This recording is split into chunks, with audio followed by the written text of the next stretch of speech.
Hello, and welcome to this week's episode of Empowering Women in Chiropractic. I'm your host, Dr. Cathy, and this week I'm super excited for you to join me because we're going to talk about building your referral networks. And I say networks with an S because that's the name of the game right now. And if you've ever met me before, you know that I love to talk about you getting involved in your community. I love to teach people how to do community events, how to do screenings, how to do lunch and learns, how to talk to people in your community and sponsor community events, because making your foundation in your community and being known as a leader in healthcare in your community is of the utmost importance. And I think it will help establish you as the go-to doctor in your community. But in addition to community involvement, now is the time, if you haven't already, to really start building the right networks that are going to help you reach the people that you really want to attract into your office. And I say networks with an S because you cannot rely on just one group of people. And here's why. The more contacts you have from different opportunities and different areas and different backgrounds, the more people you have sharing your information and filtering potential patients to you. So, if you want to be involved in kids and kids sports, sponsoring kids sports events in your community is huge, and it works really well to get your name out there. But you also need an advocate, a third-party endorsement that's going to say, hey, I've been to see Dr. Cathy and my family's doing great under their care, or I've been to that office and the results we had were phenomenal. I think you should go too.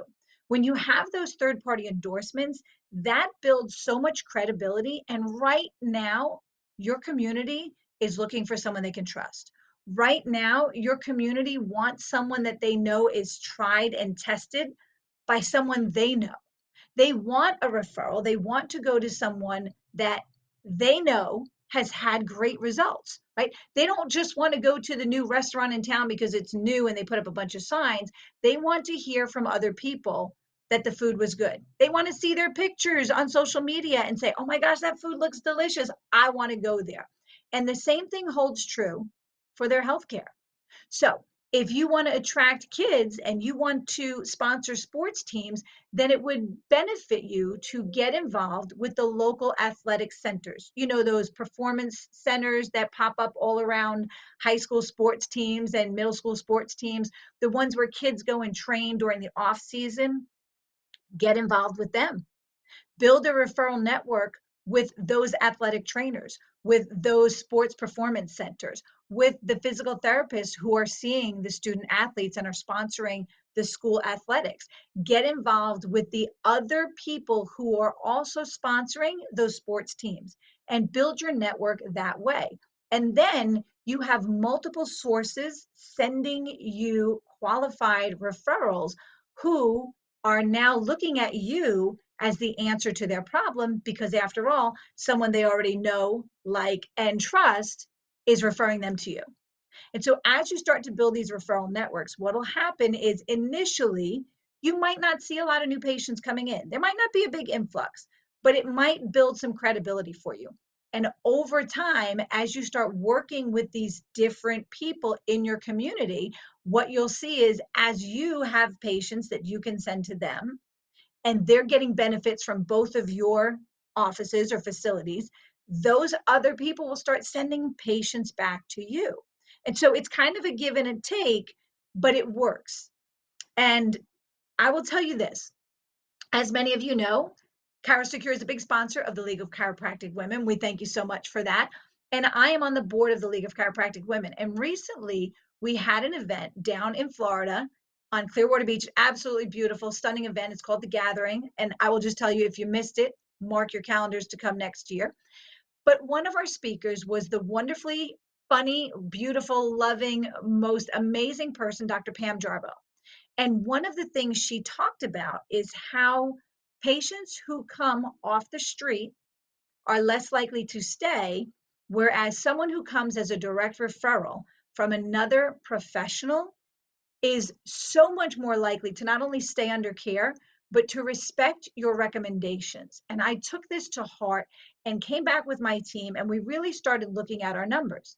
And while we love doing our concert series, and we love doing our community events, and we love doing the kids healthy kids race series, we love doing those type of events because it gives back to our community, and we get the opportunity to meet so many people. The new patients that come from those events are not always the ones who are going to stay for a year, 2 years, 5 years, a lifetime care. Some of them are, absolutely, and some of them are not. And we looked at our numbers and we said some of the people who come from screenings stay long term, some don't. Some of the people who are walk-ins off the street stay long term, some don't. Some who come from a patient referral stay long term, and a few don't. And then some who come from the recommendation of a healthcare professional, they may not stay long term, but they honor the recommendation for care that we give them. So when you look at the whole mix of patients, where they come from, who comes from advertising, who comes from community events and sponsorships in the community, who comes from word of mouth and patient referrals, who comes as a walk-in off the street, and who comes as an endorsed third-party recommended referral. When you look at all those patients, if you're building different networks and different streams of new patients, now you have people coming from different avenues. And you have the opportunity to not only get them under care, but educate them about what it is that we do. And one of the things I talk about is we have to be able to attract new patients. We have to be able to educate and keep them engaged, and we have to be able to retain them, right? We need to do all three of those, because if all we do is attract them at an event, but we never actually get the opportunity to educate them and get them engaged in our office, then they may come in once or twice and we may never see them again. They may not stay long enough to actually educate them. So make sure that your education is lined up and ready to go so that you can educate these new patients.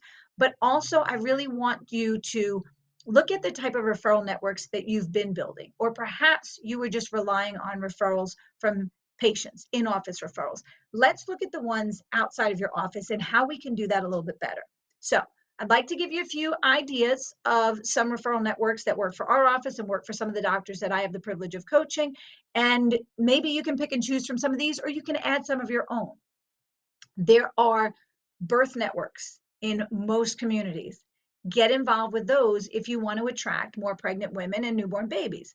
Get involved with the doulas, the lactation consultants, the midwives, and perhaps even with the OBs or the pediatricians if you want to attract more of those pregnant women and those new babies. Okay?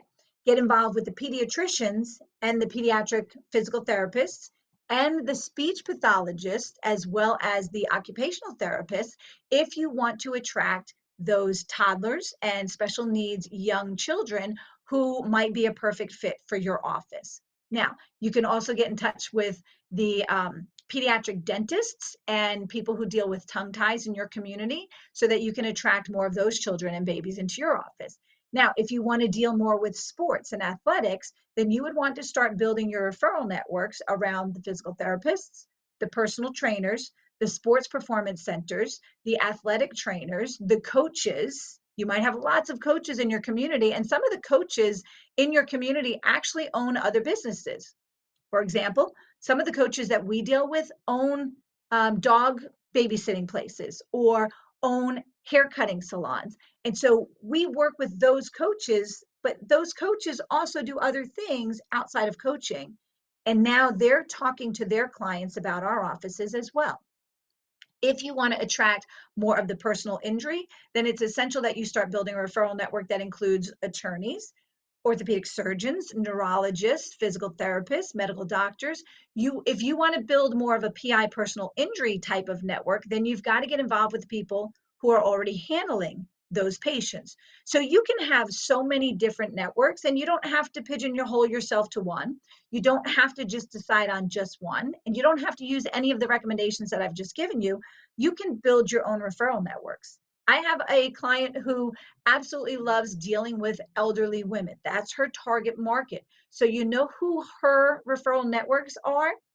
Knitting, yoga, the craft companies in her community, the people who put on they call them sexy singles. I don't know. It's like the older club, the silver sneakers type mentality. She works with those people who set up the events for the older groups.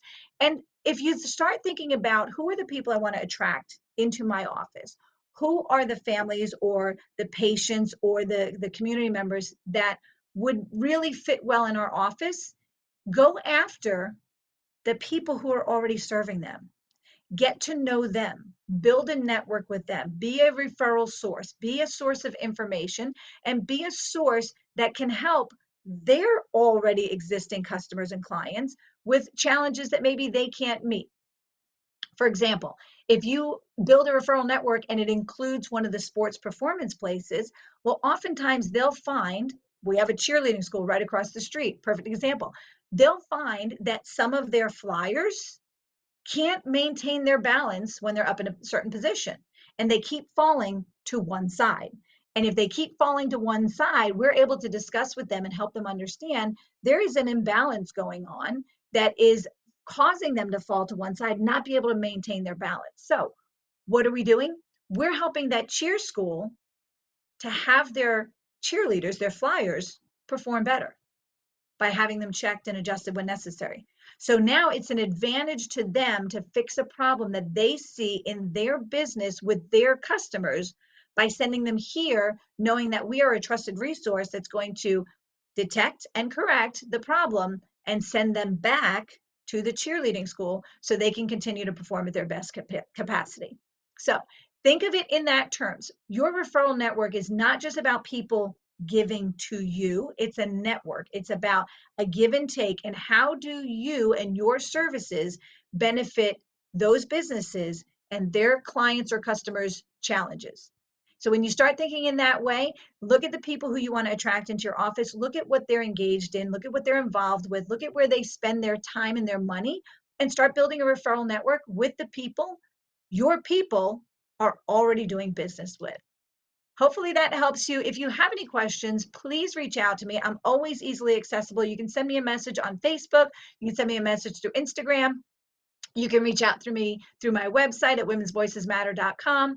I'm always here to help. I love to be a resource for people. It's always a privilege to help somebody do better, do greater things, become a better person, and have a more exciting and wonderful experience in their life and in their business. So listen, I love to help mompreneurs, women, professionals, and of course, chiropractors to achieve their goals, to exceed what their expectations are, and to be able to have the life that they desire.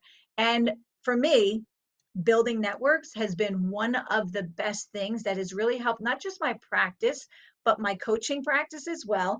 And it has helped me with my kids so that they're able to participate in all the sports that they want, because the network that I've developed, the various different networks, have helped me get my kids to and from all the events that they need to do and stay completely engaged in all the sports that they want. So your networks are going to serve you on so many levels, but you have to be willing to put the work in to help build them in the first place and to keep those networks going. So hopefully that helped. I hope that you have a wonderful, wonderful week. I hope that you enjoy your Memorial Day weekend and this coming summer, that it's filled with all the happiness, all the joy, all the great memories that you could possibly imagine, and that your practice and your life are a reflection of how happy and free you are, and that you continue to go and serve this great profession by serving the people in your community. Have a great day, everybody. I'll see you next time right here on Empowering Women in Chiropractic.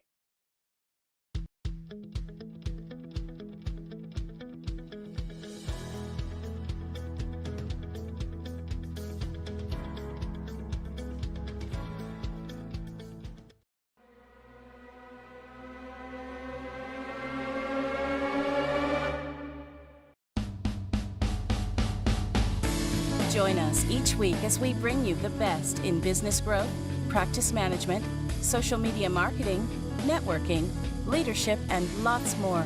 If it's about women in practice and business, you'll hear it here.